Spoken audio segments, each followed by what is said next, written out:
আপনি নিজেকে যথেষ্ট মানে এই প্রশ্নটা একটু লেয়ার আছে, এটার প্রথম প্রশ্নটা একটু করে নেই। আপনি নিজেকে যথেষ্ট দেশপ্রেমিক শক্তি মনে করেন কিনা, দেশপ্রেমিক মনে করেন কিনা?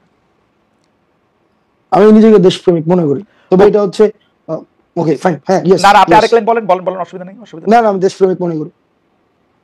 দেশপ্রেমিক মনে করেন, ওকে। জামায়াত ইসলামের আমির বলেছেন দেশে পরীক্ষিত দেশপ্রেমিক শক্তি দুটা, একটা হচ্ছে সেনাবাহিনী, আরেকটা হচ্ছে জামায়াত। আমাদের প্রশ্ন হচ্ছে আপনি তার বক্তব্যের সাথে একমত কিনা। দুই হচ্ছে যদি একমত না হন, দেশপ্রেমিক হইতে হলে আপনাকে সেনাবাহিনীর অংশ হইতে হবে অথবা জামায়াতের অংশ হইতে হবে, আপনি কোনটা?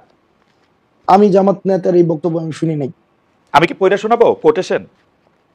আমি দায়িত্ব আমি কোটেশন জামায়াতের যদি জামায়াত থেকে ধরেন এই ধরনের বক্তব্য যদি এসে থাকে, আমি এই বক্তব্যের সাথে মানে আমি জানি এই ধরনের বক্তব্য উনি দিয়েছেন কিনা, আর যদি দিয়েও থাকেন তাহলে এটা নিয়ে আলোচনা আমার জায়গা থেকে আমি আলোচনার জন্য এই বাইনারি পজিশন আমি যাইতে চাই না যে ওই পলিটিক্যাল পার্টি সাবস্ক্রিপশন করলে আমি দেশপ্রেমিক, ওইটা হচ্ছে এক ধরনের একটা জিনিস প্যারিটিয়াল একটা হচ্ছে আইডিয়া যে আমি এই আইডিওলজি থাকলেই হচ্ছে আমি দেশপ্রেমিক, আর ওই আইডিওলজি হলে দেশপ্রেমিক না, এই ধরনের ধারণাতে আমি বিশ্বাস করি না। আচ্ছা ঠিক আছে, ধরেন এটা এই বাইনারি ধারণাতে আপনি বিশ্বাস না করলেন, সেনাবাহিনী নিয়ে আপনি কি মনে করেন? আপনি কি মনে করেন বাংলাদেশের সেনাবাহিনী একটা পরীক্ষিত দেশপ্রেমিক শক্তি? এই বিষয়ে আমার মন্তব্য করা, আমি জাস্ট একটা মানে একটা ডেসক্রিপশন দিতে পারবো। এই গণঅভ্যুত্থানে বাংলাদেশ সেনাবাহিনী যে ধরনের পদক্ষেপ নিয়েছে আমি অ্যাপ্রিসিয়েট করি। আবার কিছু কিছু জায়গায় অনেক ধরনের বক্তব্য এসেছে, বিবৃতি এসেছে, সেগুলো মনে হয় যে সেগুলো নিয়ে হচ্ছে হয়তো সমালোচনা হতে পারে এক্সিট দেওয়ার ক্ষেত্রে।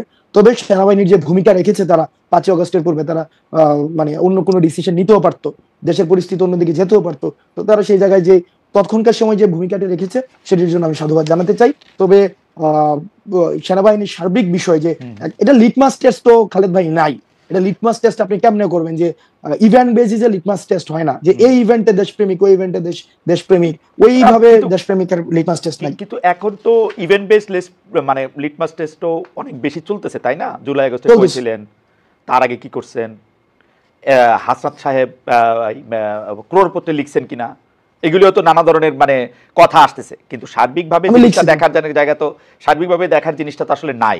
তো এইটা তো আসলে অনেক সময় অনেক জায়গায় অনেক হার্ট করে যে মানে ধরেন এইটা ভাই সার্বিকভাবে আপনি মানে এই সার্বিক জায়গায় যদি আপনি আওয়ামী লীগকে রাখেন, এই সার্বিকভাবে যদি আপনি এই জায়গায় গত একটা দীর্ঘ সময় ধরে যে যেই রাজনৈতিক দলের কারণে খালেদ মহিউদ্দিনরা দেশে সাংবাদিকতা করতে পারে নাই, ওদেরকে যদি এই সার্বিক এই এই এই এই ফরম্যাটে রাখেন, এই কম্প্রিহেন্সিভের ব্যাপারটাই রাখেন, তাইলে আওয়ামী লীগ ছাড়া ওই সার্বিকতার মধ্যে আমি সবাইকে রাখতে চাই, কিন্তু এই জায়গায় আওয়ামী লীগ আসবে। আচ্ছা আওয়ামী লীগ বাদ দিয়ে বাকি সবাইকে রাখতে চান।